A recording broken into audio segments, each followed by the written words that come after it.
Hello, everyone. Welcome back to Executive Table Talk. My name is JT O'Donnell, founder and CEO of Work It Daily, and the host of today's session. We're going to be talking about AI. We've talked about it a couple weeks ago. We're back at it again. We're talking about artificial intelligence and what it means for the future of work. And I have three amazing executive experts here to discuss this with you today. So let's bring them up onto the stage. Hello, Lisa, Michael, Anna. How are we all doing today?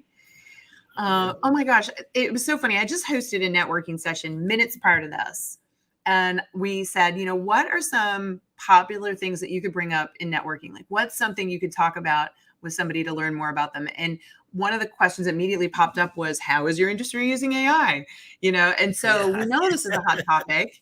I feel like if you're not paying attention to it, you're in trouble. But today specifically, talking about the future of work, you all come from three very different backgrounds.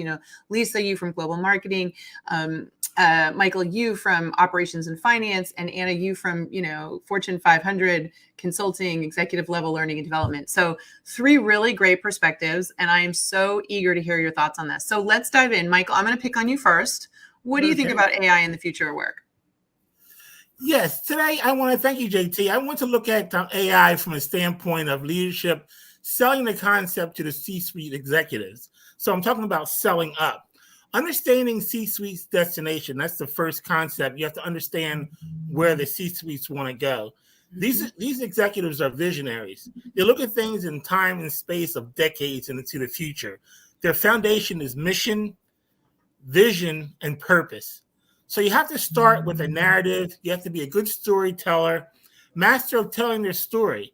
So you must know where they're going, where they want to go, and where they want to end up. So everything in the middle is the progress and the process, and that is going to get their attention. And I had a little story. Henry Ford asked the public, could he help you with something back in their day and to improve their people's lives? The response of the day would have been, we're all good. All I need is a faster horse. So the second thing is to articulate value. You must show that the C-suite people that there's value in AI in the sports world and bring sports into the world of AI. But you have to take the task to articulate what's important to them. Tell them something that they're not aware of. You need to understand you have to observe the group as a whole, know their culture. And you have to experience their culture and tell them what they associate their culture. Also, and you have to, as far as the C-suite, you have to tell them why their AI is essential to them. Also, they need to trust. Also, the big thing, and this is the third thing, is that the C-suite needs the modus operandi is concerning trust. First thing, they have to trust the pitch that you're giving them. They must trust it, and they must trust you. Once you articulate the 3 steps in the order that I just laid out, you're on your way. You have to see things from perspective from their lens. That's what they want to look at. Finally, you have to evoke the right emotions. Emotions will have a final say. It's not the idea you're buying into, but the thing itself. It means what's the meaning behind the importance of what you're trying to sell them. And selling down, that's a whole nother issue. Selling down is a little easier than selling up. Selling down to the staff and to the people that's going to actually put this AI into place, it's a little easier. Because when you deal with the staff and you deal with human capital, if the C-suite executives want to put this through, they're going to get it through, yes or yes. So that's how I feel about selling down. More on that later. Thank you. I love it. Yeah. By the way, I love that you brought up the Henry Ford conversation because it's so true, right? Like the AI thing is just stirring up so much emotion, but I think it's so clear to us that it's not going away. Like it is going to infiltrate your organization. It is going to impact your work. It's not an if, it's a when. And I love that you said in the future of work, it's going to come down to who convinces the executive team of what's necessary. And I think that's interesting because it could go good or bad. Because if you're really good at convincing the executive team, you could get them on board for something that maybe isn't necessarily great in the long run. It's going to be really interesting how different groups play out. And I just want to put up this comment by one of our listeners today. Shout out to Jonathan Smith, who says, it's such an interesting topic. I wrote my master's thesis, 26 pages, on the integration of AI and the potential advancements and dangers it could cause, and the correlation with the active development and the way people will advance. So this very topic, we could go in so many directions. We could end up like Wall-E, or on the other spectrum, Skynet. The future is exciting. I love that Jonathan ended with exciting, because we probably could replace that word exciting with scary, this or that. But I think exciting is the word we want to use, because that focuses us on keeping it positive and trying to make the best of a situation that is absolutely going to change. So love what you share there, Michael. I'm going to jump to you, Lisa, global marketing executive. I mean, I feel like your industry in particular got so many things out of AI so fast, right? Just because of the nature of what you do. So I know that you've already changed, but what are your thoughts about it going forward? Yeah, thank you, JT. As a brand marketer, I can't ignore the profound impact of the rapid advancement that artificial intelligence has had on various industry, and marketing is no exception. Artificial intelligence has revolutionized how companies engage with customers, streamline processes, and make data-driven decisions. And so here are a number of ways that artificial intelligence has changed how brand marketers work, and how you can leverage this across your businesses in order to stay competitive. And so the first way is artificial intelligence is automating routine and repetitive tasks in order to free up valuable time to stay competitive and focus on the strategic initiatives. There are, I'm going to give you an example. Chatbots, for example. This allows to respond to customer inquiries, provide instant responses, personalize messages, and provide instant 24-hour customer satisfaction in order to allocate time and resources to creative endeavors and that relationship building that we need. AI-powered tools also automate social media postings, content creative, and campaign optimization in order to increase efficiencies and productivity. The second thing is it enhances data analytics and consumer insights. This is one of the most significant advantages that AI has given for brand marketers, because its ability to process vast amounts of data and provide that consumer insights. AI-powered analytical tools analyze consumer behavior, preferences, trends, in order to enable marketers to create tailored and personalized campaigns. By leveraging AI algorithms, marketers can target their personalized messages and tailor content and optimize strategies in real time in order to increase higher engagement and conversion rates. The third thing is predictive analytics and forecasting. By leveraging machine learning algorithms, you can analyze historical data and consumer behaviors in order to identify emerging trends. And so why is this important? Because then you can start to anticipate shifts in market demands. You can refine your marketing strategies, and you can then start to optimize and allocate your resources, which then can give you a competitive advantage in the marketplace. And the last thing is hyper personalization. By leveraging AI algorithms and machine learning, you can then start to analyze user data in order to understand their individual preferences, their purchase behaviors, and their behavior patterns that they've done in order to tailor your campaigns and provide a personalized messaging. And so AI is an opportunity for you to increase your efficiencies throughout your organization in order to optimize your engagement with customers and drive business growth throughout your organization. Oh my gosh. I've just loved following your career, Lisa. Just I've watched you consume what's going on, especially in digital marketing. You've been talking about this stuff for like over a year that I've known you. And then to see it come to fruition and see you talk about it with such continuity, I think that's what excites me. That's how I know somebody that's really dialed in with AI on that and how much you've leveraged that for marketing. So I appreciate that. And I just want to give a shout out to one of our listeners today, Christine Vanderbar, because she said something that exactly went through my mind while you were talking, which was how great this is going to be for smaller businesses. Right. I look at my business that is not a Fortune 500 with thousands and thousands of employees in a massive marketing department. And you make me realize, but I have the ability, right? It's very much a great equalizer in that it's going to give the smaller businesses the chance to skyrocket. And I would predict, and you could back me up, we're going to see businesses come out of nowhere, right? The bigger the disruption, the bigger the innovation. I think we're going to see the next unicorns, the next Facebook, the next, whatever you want to call it, coming out of this stuff because they knew how to leverage this. Whereas others are not going to adopt it and they're going to bury themselves, right? They're going to cost too much. So it's that streamlining, that the business efficiencies and leveraging it to be able to scale when you don't have all the resources. So it's exciting. It's exciting for sure. Jumping over you, Anna, again, you've worked in big organizations. You work with executive teams. You really look at it from the leadership standpoint, talking about recruiting, kind of similar to what Michael was alluding to. I'd love to get your take on where you think this goes for work.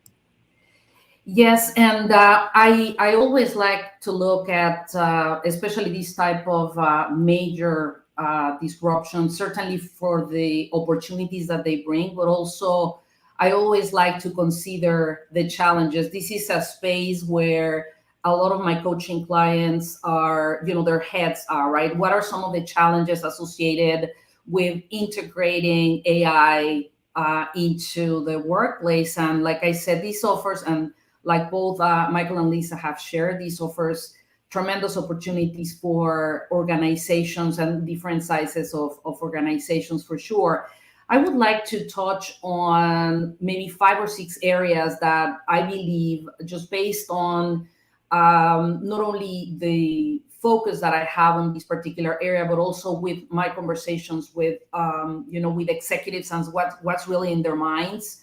The first one is definitely job displacement and transition. And one of the considerations here is, as AI advances, right, there is a very legitimate concern around, who's going to lose their job and what are some of those areas that we're going to have to, and tasks that we're going to have to automate in order to make sure that we continue to be competitive. And of course, the concern from an employee perspective is, for those industries that might be heavily affected by automation, how are they going to navigate those transitions and acquire those new skills to make sure that they are able to change jobs either inside the same organization or outside of that same organization? So always the go-to solution or area here for leaders is to make sure that there is a very important strategy in place to implement effective reskilling and upskilling programs so that they can turn around very, very quickly the same type of employees that they have today that are willing to do that reskilling or upskilling successfully and transition into new roles. This, I think, is going to be one of those areas that if organizations can do really well, they are going to be able to excel. The same will happen if they don't. The second area that, we have to be very, very careful about is everything that has to do with ethical consideration and bias. The main reason with this is that AI systems rely on, just like Lisa and Michael have mentioned, on a large set of data, right? These data may carry inherent biases or maybe reflect on inequalities within society, etc. Maybe specific preferences or even discriminatory outcomes if we are not paying a lot of attention to these. And these can impact hiring practices. These can impact decision making, overarching processes, and overall what are going to be the opportunities that people are going to have within those organizations, and therefore ethical considerations like privacy, like data security, etc., must be addressed from the get-go to ensure fairness. If you do that later in the game, you may have to do heavy investments and a lot of work, and you may have already, as an organization or a company, may have already made a lot of mistakes and left a lot of talent and value on the table.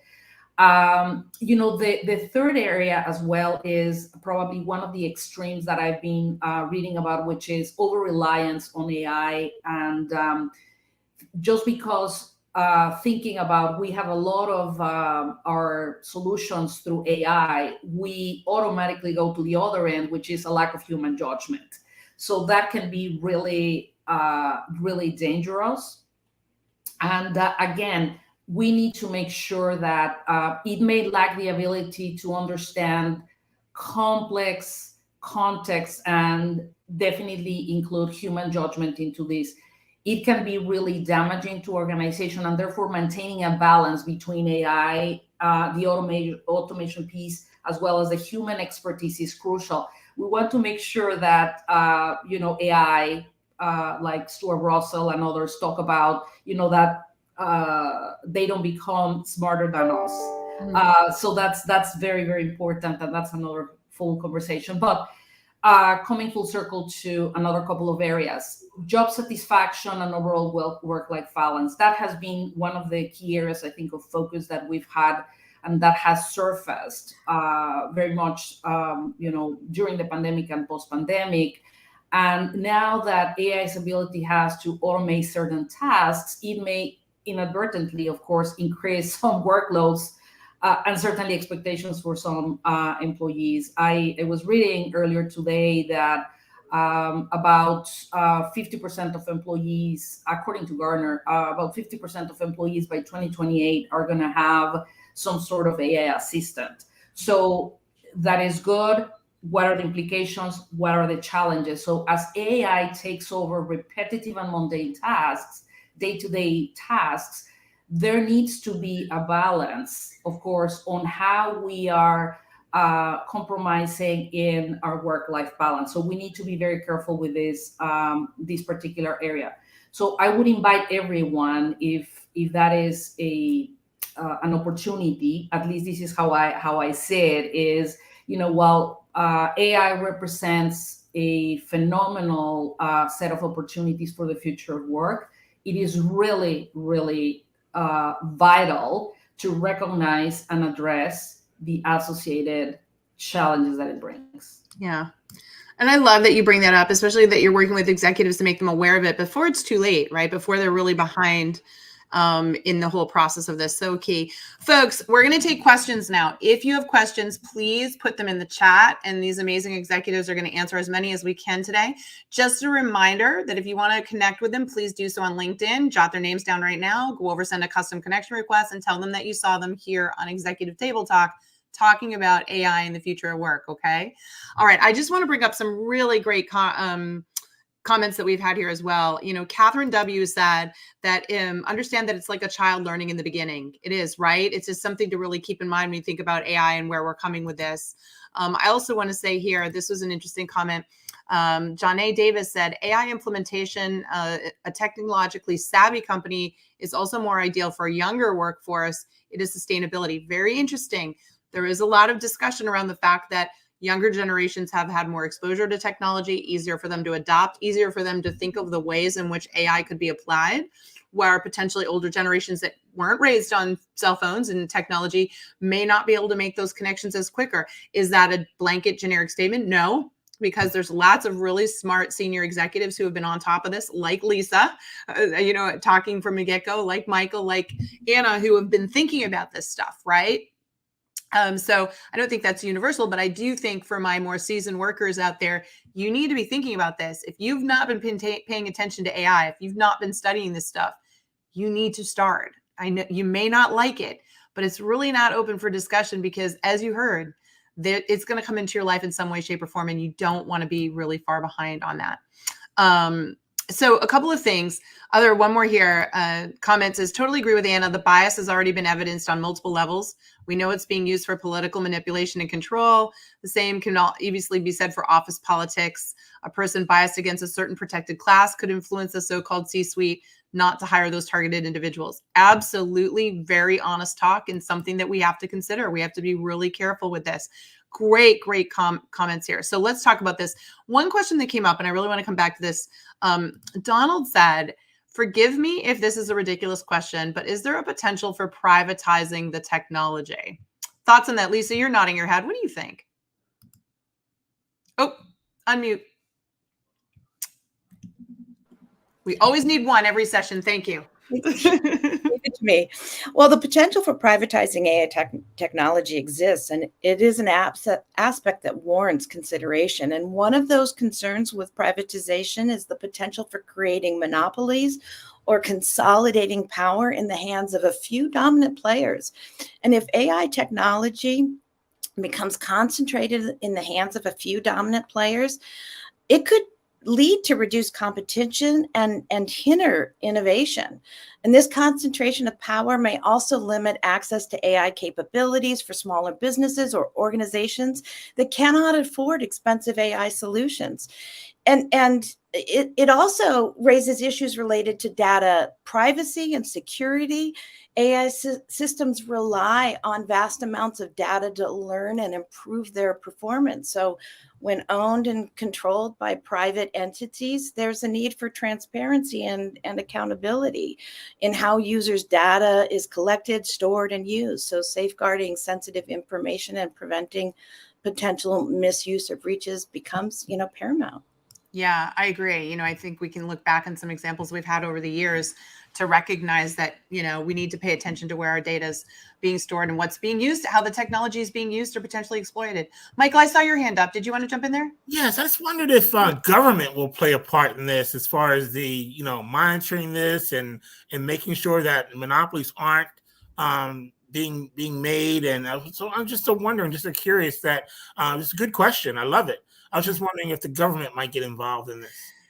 It's certainly a possibility, right? And I think you have to then think about each country and their emphasis and focus on it. We're already seeing things now, right? It's really interesting what's happening with Facebook in Canada under the new laws that are happening in Canada and how they're having to, pull back on what they can publish there. So it's going to get complex for sure, but it's something that just because it's complex, it doesn't mean we should ignore it, right? That's where I think the opportunity lies. So we have a couple of interesting questions here, team. I want to jump you over. Both Patrick and Gary are asking some interesting questions. Patrick's first question is, if you're not a programmer, what jobs will be open in the AI field?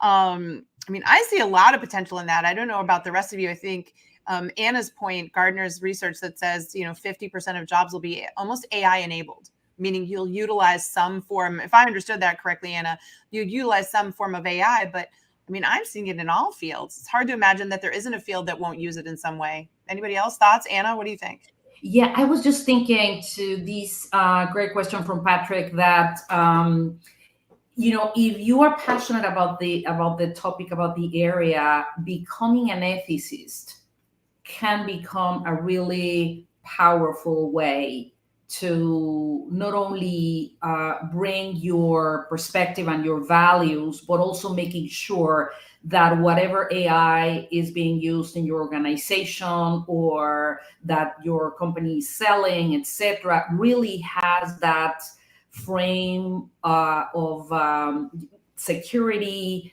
data integrity, that biases ideally do not exist or have been taken out, etc. So for me, that can be a really powerful way, and you can become a really relevant individual for any organization globally. Yeah, so interesting.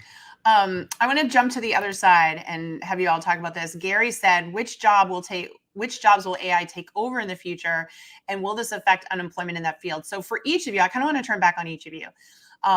What are the signs that AI could take a job over in your field? Like, what are there any things that people should hint to the fact that your job might end up being better suited for AI?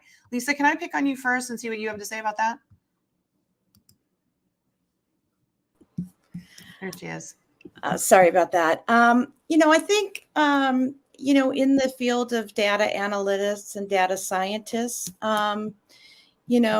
that's probably a field where we're going to see a lot of, it's going to be an impact, because that's where, the data analytics sides of things, we're making a lot of data backed driven decisions, where we're analyzing the data, we're using that to do predictive future decisions, analyzing consumer, making decisions about our business, predicting trends. And so that's probably going to have a lot of impact in all businesses, no matter what they are, is the data analytics, data science, data, anything data related is really going to have a huge impact, is my perspective. I agree. Anybody else want to chime in?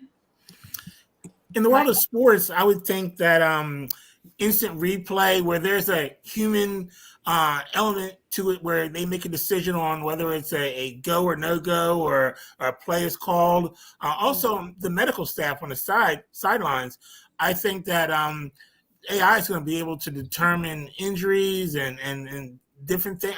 I think that, between medical and replay, when it comes to human contact, will definitely AI will affect that. Yeah, very interesting. Anna, thoughts? I would add cybersecurity. That's definitely another big area of opportunity. And if you think about it, and you go probably to the center of a particular role or job families, think about roles that might have critical thinking, judgment, all of those types of skill sets that AI doesn't have, that only humans have. So at this particular point in time, I would probably say that. Yeah, I love it. For me, I look at it and say, AI is only going to be as good as who programs it, who operates it, right? So if you've played around with ChatGPT, you understand that the better you get at prompting, the better the output. Would I wanted to have written those 800 words? Heck no. I'm thrilled that the ChatGPT wrote it for me, but I still have to put a lot of critical thought into telling it and saying it in a way that it spits out what I want, right? So there's still that connection. So for me, it's anything that once the prompt was given, if AI could do it, that's where the job to me can be lost, But I think we have to look at it more as a gain. And I just want to say, as we wrap it up here today, so many great questions. We're not going to be able to get to all of them today, but also a lot of great comments today. And I just want to show one from Belle on this particular subject. She said, I'm Gen X and I'm loving AI, currently looking for work, but using the time to learn what I couldn't in my prior tech company. See, that's the mindset that I want everyone to leave with here today. Is we know AI is going to impact the future of work, but if you can look for the opportunities to learn right now, you are going to be ahead, because there's still millions of people that aren't going to pay attention to it, right? They're too busy in their jobs than to be thinking about on their careers what this impact could have and how they could apply that. And that's really the conversation that we wanted to have with all of you here today. So I'm very, very excited about that. Clearly, we need to have another AI session. I swear that we've done 2 of these and they always blow up. So, questions, comments, feedback, folks. I know you're enjoying these executive table talks. If there's more topics you'd like us to discuss or host, please let me know. If you want to find out about these, because we host them here on LinkedIn each and every week, please go over to workitdaily.com and sign up for our newsletter. In our newsletter, we post all of our upcoming events that are totally free for you to attend and get involved in. Great way for you to stay on top of trends. So please, workitdaily.com, go to the newsletter tab, sign up for the daily newsletter. You will not regret it. And lastly, can I just have one more shout out and reminder? These are my amazing executive experts who come on here and tirelessly give their time, share their knowledge and their insights here. They're all on LinkedIn. They're all dropping so much wonderful information in their feed. So please go follow them on LinkedIn. Better yet, custom a connection request, ask them to connect with you, and tell them you saw them here on ETT, okay? All right. Well, until next time, remember what we always say. If you want to win, you've got to work it daily. So we'll see you on the next Executive Table Talk soon. Thanks, execs. Thanks, everyone. Bye-bye.